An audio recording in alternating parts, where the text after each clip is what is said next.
ప్రవీణ్ పగడాల గారి వేలిముద్రను ఉపయోగించి ఫోన్ ని అన్లాక్ చేసామని చెప్పారు. ఇది సాధ్యమయ్యే పనేనా? ఇది సాధ్యమేనా? నేను అడుగుతా ఉన్నా ఒక న్యాయవాదిగా. మనిషి చనిపోయిన 11 గంటల తర్వాత ఆ వ్యక్తి చేతి వ్రేలితో అతని ఫోన్ ని అన్లాక్ చేసి కాల్ చేసామన్నారు. ఇది ఎంతవరకు నమ్మొచ్చు? ఇక పోస్ట్ మార్టం రిపోర్టు మీడియాకు కూడా ఇవ్వలేదండి. పోలీస్ డిపార్ట్మెంట్ వాళ్ళ ఫ్యామిలీకి మాత్రమే ఇచ్చారు. మీకు తెలుసు ఆ విషయం. కానీ మాజీ ఎంపీ హర్ష్ కుమార్ గారు పోస్ట్ మార్టం రిపోర్ట్ ని బయటకు తీసుకొని వచ్చారు. వచ్చిన తర్వాత అందులో మనం గమనించినప్పుడు అసలు ఆయన కడుపులో ఆ ప్రేగుల్లో మందు తాగినట్లు వాసనే లేదు అని చెప్పారు. హైదరాబాద్ పట్టణంలో బయలుదేరి హైదరాబాద్ లో ఒకసారి, కోదాళ్ళలో ఒకసారి, ఏలూరులో ఒకసారి, విజయవాడలో ఒకసారి తాగిన మనిషి తాగి తాగి తాగి చచ్చిపోతే కడుపు నిండా మందే ఉండాలి. కానీ ఎక్కడ మందు వాసన రాలేదు అని చెప్పి పోస్ట్ మార్టంలో ఉంది. మన ఆయన త్రాగి డ్రంక్ అండ్ డ్రైవ్ లో చనిపోయారు అని ఐజీ గారు చెప్పారు. మరి అంత పెద్ద ఆయన చెప్పినప్పుడు నమ్మాలి కాబట్టి యాక్సిడెంట్ లోనే చనిపోయారని నేను కూడా అనుకుంటున్నాను. కొన్ని అనుమానాలు అయితే అలాగే మిగిలిపోయి ఉన్నాయి. ఇంత పెద్ద ఎపిసోడ్ లో ఇదంతా మీకెందుకు జ్ఞాపకం చేస్తున్నాను అని అంటే, ఇంత పెద్ద ఎపిసోడ్ లో బంగ్లాదేశ్ లో ఎక్కడో దాడులు జరిగాయి అని చెప్పి మాట్లాడిన పవన్ కళ్యాణ్ గారు, ఆంధ్ర రాష్ట్ర ఉప ముఖ్యమంత్రి పవన్ కళ్యాణ్ గారు, బంగ్లాదేశ్ లో హిందువుల మీద దాడులు జరుగుతున్నాయి, ఒక్కడిని కూడా వదిలిపెట్టం వాళ్ళని అనుకుంటూ మాట్లాడారు. మంచిది, మేము కూడా ఆ రోజు ఖండించాం. మన దేశ ప్రజల మీద ఏ దేశంలో కూడా దాడులు జరగడానికి వీలు లేదు అన్నది మా స్టాండ్ కూడా. ఆ తర్వాత కూడా ఆయన ఒక పార్టీ సభను ఏర్పాటు చేసుకున్నారు. జనసేన జయకేతనమా ఏదో ఒక సభ, మీకు ఐడియా ఉంటుంది. ఆ సభలో కూడా ఆయన మాట్లాడుకుంటూ ఎప్పుడో కొన్ని సంవత్సరాల క్రితం అసదుద్దీన్ ఓవైసీ మాట్లాడిన మాటలను ప్రస్తావిస్తూ, మేము అన్ని మతాలను గౌరవిస్తాం, అందరినీ ప్రేమిస్తాం, ద సేమ్ టైం మా హిందువులకు జరుగుతుంది కాబట్టి ఇలా ఉన్నారు, కానీ ఇదే మీ ముస్లింలకు కానీ క్రైస్తవులకు కానీ జరుగుంటే దేశాన్ని మీరేం చేసేవాళ్ళు అందరికీ తెలుసు అని మాట్లాడాడు. ఇప్పుడు నేను పవన్ కళ్యాణ్ గారిని ఒక మాట అడుగుతా ఉన్నా.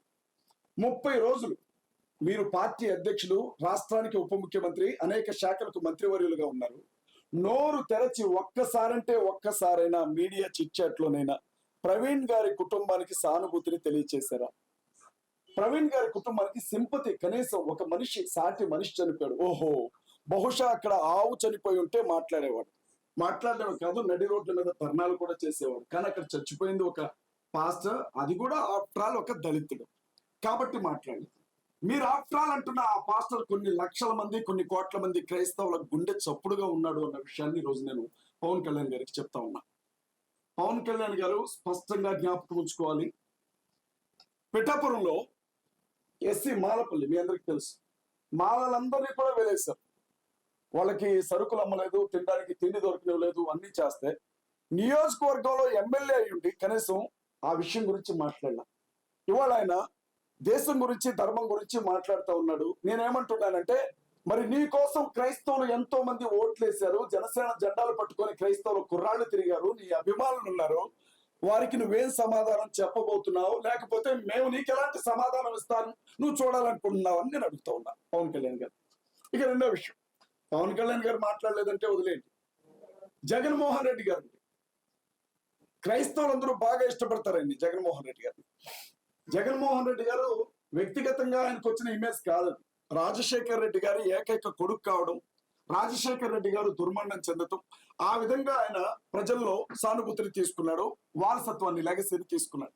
ఆయన అనేక సార్లు చెప్పాడు, మీరు వినే ఉంటారు, నేను ఒక క్రైస్తవుణ్ణి, నేను బైబిల్ని నమ్ముతాను, నేను 4 గోడల మధ్య ప్రార్థన చేసుకుంటాను, మా అమ్మ ఒక క్రైస్తవురాలు అని అనేక సందర్భాల్లో చెప్పారు. నేను ఆయన ఏమడుగుతున్నానంటే, మీరు ఒక మాజీ ముఖ్యమంత్రి, మీరు ఒక పార్టీ అధ్యక్షులు, 5 సంవత్సరాలు ముఖ్యమంత్రిగా పనిచేసినటువంటి వ్యక్తి, మీరు ఏ క్రిస్టియన్ కమ్యూనిటీని, ఏ క్రిస్టియన్ రిలీజియన్ ఓన్ చేసుకుని అనేక సందర్భాల్లో సుమారు అండి, మీరు నమ్మండి, 1,60,00,000 అనధికారిక ఓటింగ్ ఉంది ఆంధ్రాలో క్రిస్టియన్స్ ది. 1,60,00,000 అనధికారిక ఓటింగ్. సర్టిఫికెట్స్ లో చాలా మంది హిందువులుగానే ఉన్నారు, కానీ వాస్తవంగా వాళ్ళు క్రిస్టియన్స్ గా ఉంటారు. చాలా మంది అనుకుంటారు మాలమాదిగలు మాత్రమే క్రిస్టియన్స్ అనుకుంటారు, అది తప్పండి. బీసీలో క్రిస్టియన్స్ ఉన్నారు, ఎస్టీలో క్రిస్టియన్స్ ఉన్నారు, కమ్మల్లో క్రిస్టియన్స్ ఉన్నారు, రెడ్లలో క్రిస్టియన్స్ ఉన్నారు, వెలమల్లో క్రిస్టియన్స్ ఉన్నారు, రిలీజియన్ పరంగా అనేక కులాల్లో క్రిస్టియన్స్ ఉన్నారు. వీళ్ళందరూ కూడా జగన్మోహన్ రెడ్డి గారిని ఎవరేమనుకున్నా మావాడు అనుకొని పల్లకిలో తీసుకొని వెళ్ళి ముఖ్యమంత్రి పదవిలో కూర్చోబెడితే, మణిపూర్ లో అంత పెద్ద విధ్వంసం జరిగినప్పుడు భారతీయ జనతా పార్టీకే మద్దతు పలికాడు తప్ప వ్యతిరేకంగా ఓటు వేయాల. అప్పుడే అందరి మనసు విరిగిపోయింది దాని మీద. కానీ తన సొంత రాష్ట్రంలో ఒక గొప్ప దైవజనుడు అనుమానాస్పద స్థితిలో చనిపోయి ఉంటే నోరు తెరచి ఇది హత్యనా, ఇది యాక్సిడెంట్నా, నా తోటి క్రైస్తవులు, నన్ను గెలిపించిన వారు, నాకు అండగా నిలబడిన వారంతా ఏడుస్తున్నారు, ఏడవడమే తప్ప ఏమీ చేయడం చేతగాని వాళ్ళు, నేను మాట్లాడాలని ఒక్క మాట అంటే ఒక్క మాట కూడా జగన్మోహన్ రెడ్డి మాట్లాడారు. నేను అడిగాను జగన్మోహన్ రెడ్డి గారు, కనీసం ఇది 2 రాష్ట్రాల సమస్య అయిపోయింది. ఆ మనిషి ఏమో తెలంగాణలో బ్రతికే మనిషి, చనిపోయిందేమో ఆంధ్రాలో చనిపోయాడు.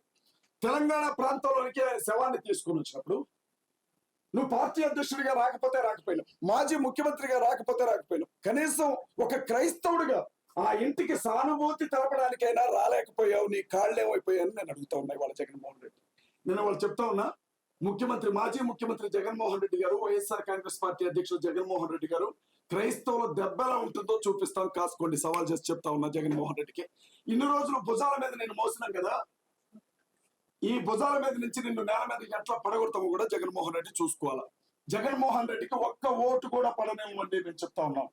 ఆంధ్ర రాష్ట్రంలో చాలా మంది అనుకుంటున్నారు జగన్ డబ్బులు ఇచ్చి మీటింగ్లు పెట్టిస్తున్నాడు అని అనుకుంటున్నాడు. జగన్మోహన్ రెడ్డి గారికి 2 లక్షల కోట్లు 3 లక్షల కోట్లు ఆస్తున్న మా ఆత్మ గౌరవం ఉందని మాకు వెంట్రుకతో సమానం. చేతులు చాపి వాళ్ళ దగ్గర వీళ్ళ దగ్గర డబ్బు తీసుకొని ఒక మనిషి చావుని ఉపయోగించుకోవాలనుకునే దుస్థితికి మేము ఇంకా దిగజారలేదు. జగన్మోహన్ రెడ్డి చంద్రబాబు నాయుడు గారినైనా మర్చిపోతామేమో, పవన్ కళ్యాణ్ అయినా మర్చిపోతామేమో, పురంధేశ్వరి గారినైనా మర్చిపోతామేమో, జగన్మోహన్ రెడ్డి గారిని మాత్రం మేము మర్చిపోండి. ఆయనకి ఖచ్చితంగా రివర్స్ గిఫ్ట్ ఇస్తాం, రిటర్న్ గిఫ్ట్ ఇస్తాం. మేము ఈ విషయం చాలా స్పష్టంగా చెప్పాలనుకునే ఈరోజు మేము ప్రెస్ మీట్ ఏర్పాటు చేస్తాం. మన తెలంగాణలో ఇక చంద్రబాబు గారి గురించి చెప్పేది ఏముందండి, మీ అందరికీ తెలుసు. ఆయన క్రైస్తవులకు ప్రత్యేకంగా ప్రేమించేవాడు కాదు, క్రైస్తవుల్ని పెద్దగా ద్వేషించేవాడు కాదు అని అంటూ ఉంటారు. కానీ వాస్తవం ఏంటంటే దళితులుగా పుట్టాలని ఎవరు కోరుకుంటారు అని చెప్పిన ఏమంటారు వజ్రాల, ఆ వజ్రాల లాంటి పదాలు ఆయన చెప్పినవే. ఇంకొక మాట కూడా అన్నాడు ఆయన, చంద్రబాబు నాయుడు గారు, హిందువులు బై బర్త్ హిందువులుగానే ఉన్నారు, ముస్లింలు బై బర్త్ ముస్లింస్ గానే ఉంటారు, క్రైస్తవులు మాత్రం డే బై డే వీళ్ళు పెరుగుతూ పోతున్నారు, దేవాలయాల దగ్గరకు వచ్చి కూడా వీళ్ళు మత మార్పిడి చేస్తారు అని చెప్పి మాట్లాడినటువంటి ఆ గొప్ప శాంతి దూత పదాలను మేము ఎప్పుడూ జ్ఞాపకం ఉంచుకుంటాం. చంద్రబాబు నాయుడు గారు నిన్న కాక మొన్న వీరయ్య చౌదరి గారు ఎవరు చంపేశారు. చక్కగా చంద్రబాబు నాయుడు గారు వెళ్ళిపోయి ఆ ర్యాలీలో ముందు నడిచి అటొక ఫోటో ఇటొక ఫోటో పట్టుకొని నడిచిన ఆయన ఎప్పటి వరకు కనీసం ప్రవీణ్ పగడాల గారు చనిపోతే ఆ ఇంటికి మగదిక్కులేదు, వెళ్ళి ఆ తల్లిని ఒక అన్న స్థానంలోనో తండ్రి స్థానంలోనో నిలబడి 4 ధైర్యం చెప్పే మాటలు చెప్పొద్దామని అనుకోలే. చంద్రబాబు నాయుడు గారు ఇక మీరు గుర్తుపెట్టుకోండి, పవన్ కళ్యాణ్ గారు కావచ్చు, బీజేపీ కావచ్చు, జాకీలు పెట్టి లేపినా మిమ్మల్ని ముఖ్యమంత్రి కారేమో ఆంధ్రాలో. నేను చాలా స్పష్టంగా చెప్తా ఉన్నా, క్రైస్తవులందరి తరపున చెప్తా ఉన్నా, నేను ఒంటరిగా చెప్పట్లా, క్రైస్తవులందరి గుండెల్లో ఉండే బాధలు చెప్తా ఉన్నా. ఎన్ని జాకీలు పెట్టినా ఎన్ని నినాదాలు చేసినా చంద్రబాబు నాయుడు గారు ఆంధ్ర రాష్ట్రంలో ముఖ్యమంత్రిగా ఉండడం ఇదే చివరిసారి. మీడియా మిత్రులకి మేము చెప్తా ఉన్నాం, రేవంత్